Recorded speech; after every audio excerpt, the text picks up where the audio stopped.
It's true. It's a blessing. It's a blessing when that sick person who's suffering finally dies. It's a blessing. But that whole process was death. The fact that they caught a cold was death.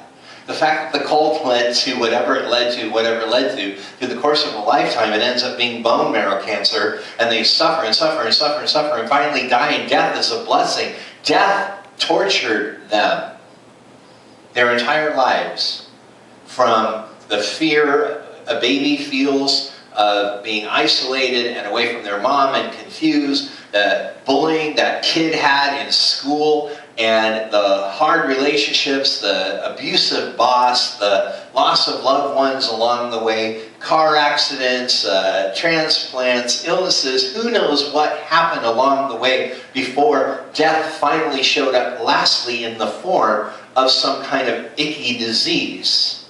And yet at the end, we give death a pat on the back. Death did not give them relief, God did. He put a stop to the death. He put a stop to the death and released them into life everlasting. And hopefully it was a better one. Hopefully they knew the Lord and they were saved. But we see it as death is the last minute. The last minute of someone's life is death. And in some cases that can be a blessing. It's not, because it's the whole process. It's the whole sin process throughout the course of a creature's existence that ends with a horrible illness where we pat death on the back and give death the credit for the one thing that God did that finally brought relief to the situation. And again, some say, excuse me, we all understand that, and what we mean is it was merciful that God put an end to the suffering. Then say that it was merciful that it was over. It was merciful that it was over. But death had been going on that whole time, and all of that is death. And death is never merciful. Death is never loving. Death is never kind. Death doesn't like us. Death isn't trying to help us along in our walk with God, even though death frees us, believers, to finally be rid of it. That's all death's good for, is to finally get us out of its own clutches. But death toys with us our entire lives and tortures us our entire lives until finally it goes too far and we get whatever version of shaken baby syndrome we get. The abuse stops and we're finally done with death and we're alive. Well, you're just really, really messing with semantics here, Paisley, because we're calling death the end of the flesh. You're calling it the end of it. No, we're not. We are living in a society where every single person has their own Jesus. And maybe no two are alike. But there's only one real Jesus. Well, there's only one real death. And everyone's perception and experience and belief systems around death formulates their own version of death in their mind. The problem with that is that it leads to an entire understanding that doesn't. I watched Jim Carrey's cartoon Christmas Carol the other day, and it was really neat. It was really good, and my favorite of the three spirits, of course, is the last one, the scary one. That's my favorite part. I'm fast forwarding to it because I never liked Christmas Present. Christmas Present in all the versions is really goofy. But you fast forward and then you get to the scary part again. Marley was really scary and the last one was scary. And then, so the spirit of Christmas yet to come comes in the form of the Grim Reaper and shows Scrooge what Christmas will be like when he's dead and gone and everybody's glad and everybody hated him. And the effects on the world, his world, that are there because he didn't lift a finger to help the people that he knew, that were his family, and of course, Tiny Tim. Well, the problem is it's called the spirit of Christmas yet to come, which is not true. I'm not getting all biblical on A Christmas Carol. I'm just saying, but it's an image of death, which is also not what he represents. I think he represents, and I think all three spirits represent the same Spirit, the Holy Spirit. I think it's meant to. I think it's meant to be a Christian-themed story, and I think it's beautiful and perfect if you look at it that way. The problem is, it exemplifies the fact that all this stuff gets mushed together. All this stuff gets mushed together, and we're throwing around ideas and terms and images, and we don't realize how deceptive that becomes. Well, a brush with death makes your life pass before your very eyes, and you realize, I'm going to be a different person now. We've heard this story a million times. I thought a brush with death brings us into the face of God, and we see the face of God and walk away going, I know too much to go back to where I was. Well, I know God, so I recognize that when I was very sick and nearly died. But someone who doesn't is a perfect candidate for immediate satanic deception that takes all the credit away from God and gives it all to the big D. Death did it. Almost dying was the best thing. My favorite is I know people that have died during surgeries and stuff, and I ask them, who did you see? What's the name of the Asian guy on Star Trek? What is it? Sulu. I was going to say Solo. It's Sulu. Someone told me that they saw Sulu, and he served him jasmine tea. And now he believes in Jesus. And I said, how does that work? How does that? He goes, I don't know. It just happened that way. And I said, well, what do you make of it? You have to live with it. What do you make of it? And he said, I think that we have our own reality of death when we have it. And I went, well, then there's no need for God's reality next. That's a little scary to me. But again, this is who we are. We are a combination of slogans and ideals and influences from all different types of cultures and spiritual walks.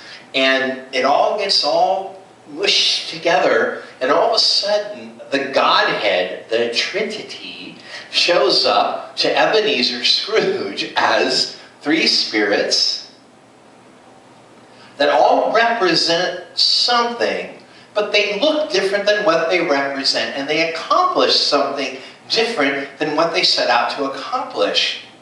But it makes sense to us because we are a conglomerate of all these different ideas and themes and slogans and images and feelings. But we are talking about being true believers who crack open the Bible and want to live the life that God has for us. Don't anybody write and say I bagged on the Christmas Carol, because I didn't. It's a masterpiece. I rented it on purpose, you know. But we have to be discerning of symbolism, entertainment, secularism, and truth. I really wanted to call this Christians Shouldn't Play with Dead Christians. Because that's at the heart of what I perceive to be the truth, is that when Jesus said, come with me and let the dead bury their dead, he literally said, screw them, they're spiritually dead, come with me and be alive. Christians shouldn't play with dead people. Christians shouldn't play with dead, spiritually dead people.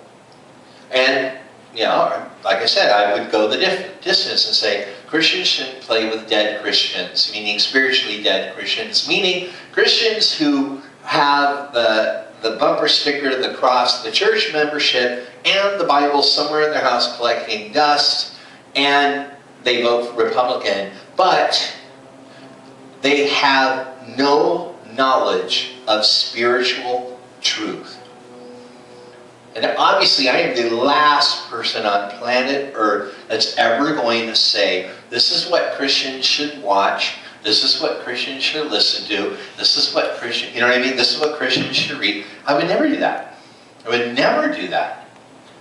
Because I have no idea what your oral, visceral, visual, intellectual, spiritual, emotional, psychological diet should look like. I just know that you need specific nutrients first and foremost before you supplement it with whatever amuses you. And that is truth from the Word of God. And when God puts in His Word that if you people are around a dead person, touch a dead person, or have furniture in your home that somebody died on, and I need you to act accordingly. He's telling us something. He's not telling them something. They're all, and I use the word loosely, dead. They're not present anymore in the flesh. They are out of the flesh and into glory or condemnation wherever they ended up. We have their story. We have their testimony. We have the law of God that Jesus fulfilled but did not abolish. And God thought it was really important. Now, in them days, they didn't have the technology that we had to take care of dead bodies, so there were health concerns. So we like to just say, well, this had to do with health concerns, so it doesn't bother us. I think it really does bother us. Let me put it another way. There's the kind of person that's in a relationship with someone that says, well, if they want me to know, they'll tell me eventually. And there's another type of person in a relationship that says, I want to know everything about them, and I'm going to ask a million questions, and I'm going to anything that comes to mind, I'm saying, well, what was it like for you in high school? And did you go to your prom? And what was your first car? And can you remember how much you weighed when you were born? What was your first word? And I find personally that if I'm in a relationship and someone's, and I'll say to someone, I had a really bad day today, and they don't ask me about it. At the end of the day, I'll say, why didn't you ask me about my bad day? And they'll say, well, I figured if you wanted to talk about it, you would. To me, that reads not considerate. It doesn't read they're giving me my space. It reads they don't care. To me, if I announce I've had a bad day, and no one says, well, what happened? I think they don't care. It's sort of like me saying, today is my birthday. Oh, okay. Well, why did you do something? Well, I figured if you wanted me to take you to dinner for your birthday, you would have said, take me to dinner for your birthday. I think it sounds like the same thing. That could be my personality. But I know a lot of people who feel that way. And I, for one, getting to know the true and living God, I want to know every little thing about Him. So when He says to those people, if someone dies and you're near them, you're unclean. Forgive me. He separated them from the people. He didn't scour them in lava, soap. It wasn't just a bacterial issue. It was a spiritual issue, and then they were cleansed. It's very important to notice that. So I want to know why. I want to know why then and why now. Well, you have a lot of free time, Paisley. You know what? I don't have a lot of free time. Unfortunately, because of sin, I have about 90 years. And right about now, that's starting to look like not very much. I don't know. And it's starting to look like the last segment of it might not feel as good as my 20s. And so I don't have a lot of time. And I choose to spend my time hounding God for every little bit of information I can get about Him that will serve me in this life to make the best out of my measly 90 years. And I am convinced, according to His Word, what will make the best of my measly 90 years will be doing everything as much as possible to get to know who God is and telling as many people what I've learned. And what I'm truly convinced of is that when he told his people to not get near dead people, and if they did, to separate themselves, he wanted to teach them something we need to know now in order to view life and the end of life as we're used to it in our flesh according